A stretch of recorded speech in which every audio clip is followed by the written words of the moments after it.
artojų varžybos jau rajone tęsiasi daug metų. Įvairių dirvų arta, ir molingų, ir smėlingų, bet šiandien plūgas ūkininkų ūkiuose dominuoja.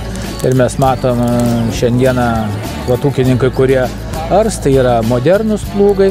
Ir tie laikai, kai ardavo prieš 40 metų, aš prisimenu tuos laikus, vykdavo kolūkio artojų varžybas, tai buvo lygiai taip pat mokami žemdirbiai, kokybiško, gero arimo. Ir taip pat šiandien dominuoja ir skutimas, yra įvairių minčių, bet lankydamas ūkininkų ūkius, aš šiandien matau, kad tikrai žemdirbiai neatsisako plūgo, nes kur arti pasėliai, truputį vis tiek yra mažiau ligų ir pavasarį dirva greičiau išdžiūna negu ta, kuri yra skusta. Taip yra, gal sakykime, arimas daugiau yra jautresnis sausroms tom, bet ko gero Lietuva vis tiek tos drėgmės pas mus pakanka. Taigi šiandien matom tikrai modernius ir dar modernėjančius plūgus. Čia vat yra ta vieta, kur žemdirbiai, ūkininkai, sakykime, galės pasimokyti kaip art, tiesiog bus ir specialistai arimo, kurie paaiškins tą, tokia bus arimo pamoka. Čia ne parodomasis yra, bet čia yra žemdirbių mokymas, konsultavimas. Ir važinėjant po laukus mes tikrai matom, kad ūkininkų arimo kokybė gerėja ir jie va šitose lauko dienose pamato kaip. Tiesiog kitas gal ir dar drovisi, nenori atvažiuoti, bet jeigu pakalbini, tai žemdirbiai mielai dalyvauja šitose arimo pamokos ir patys pademonstruoja. Tuo labiau ir europinė parama tą mus šiandien skatina ir matom, tai yra šiuolaikiški traktoriai, šiuolaikiški plūgai. Tai ne tie, kurie, kai aš minėjau, prieš 40 metų mūsų tėvai arė ir suardavo laukus ir viską pasėdavo ir viskas gerai buvo. Bet gyvenimas eina į priekį, bet neapseisim be žmogaus, vis tiek turės aptarnavimus daryti, turės prižiūrėti viską, galbūt jisai sėdės lauko gale, ofisiukė ir tą techniką dirbs. Žmogaus, žinokit, niekas nepakeis, vis tiek tas žmogus ir sukuria tą sistemą. Ir visas navigacijas, ir viską vis tiek,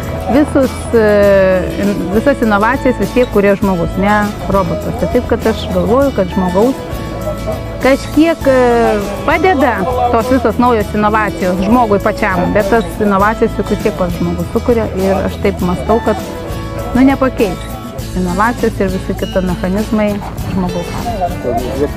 Turėtų išlikti, jeigu tik bus žemės ūkis Lietuvoje, tai ir artoji profesija tikrai turėtų likti, nes aišku, žmonės taiko ūkininkai ir tą beraminę techniką, bet aš galvoju, kad vis tiek atsirenka, nes beraminiai būna ir piktžolių visokių, visokių įvairių, kiekvienas turi pliusų.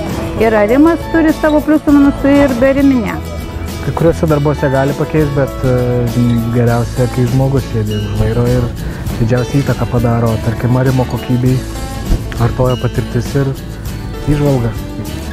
Nuvers žemę galima su bet kokiu plūgu, bet gerai apvers, tai reikia kokybiškos technikos.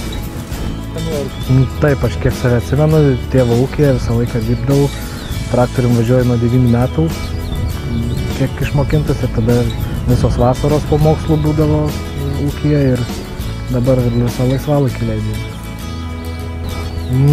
Čia jau kiekvienam pagal norą, jeigu traukia tas dalykas, tai reikia tikrai eiti ir bandyti, nieko nebijot. Nes smagi patirtis tiek artojų varžybos, tiek pats arimas, rekomenduočiau šį.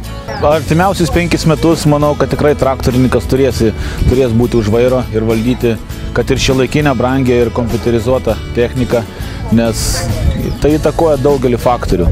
Tiek žemės sklypų konfiguracija, tiek pačių sklypų išdėstymas, nes nebeturime didelių laukų, turim mažiukų, daug laukų, nedidelių plotų ir valdyti techniką nuotoliniu būdu, manau, tai bus sudėtinga.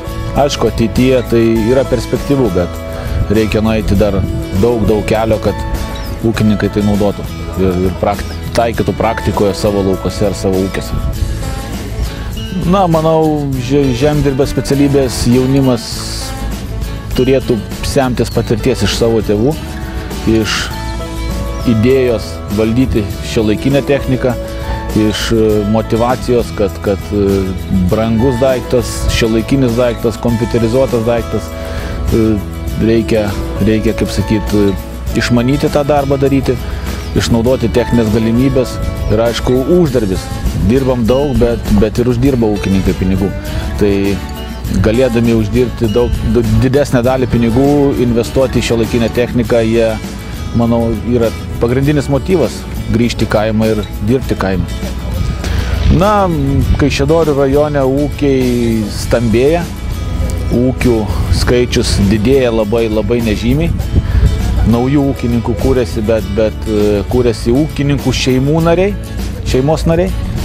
Tai situacija tokia gan išlieka stabili, žemių plotai didėja ir naujam įsikurti ūkininkų atėjus iš miesto arba įkurti savo ūkį be tėvų pagalbos, tai yra praktiškai neįmanoma. Bet tas žmogus, kuris pataria, kuris įvardyja problemas ūkyje, kuris duoda patarimus loginius, teisingus ir pritaikytus jo ūkiai, tai manau tikrai, kad jis yra reikalingas. Didėja įstatyminė bazė, daug teisės aktų, nutarimų, kur ūkininkas turi suprasti juos, įgyvendinti juos savo ūkiuose, tai be konsultanto, ypač, manau, be konsultavimo tarnybos konsultantų, tai yra, ūkis gali egzistuoti, bet jis neis į priekį.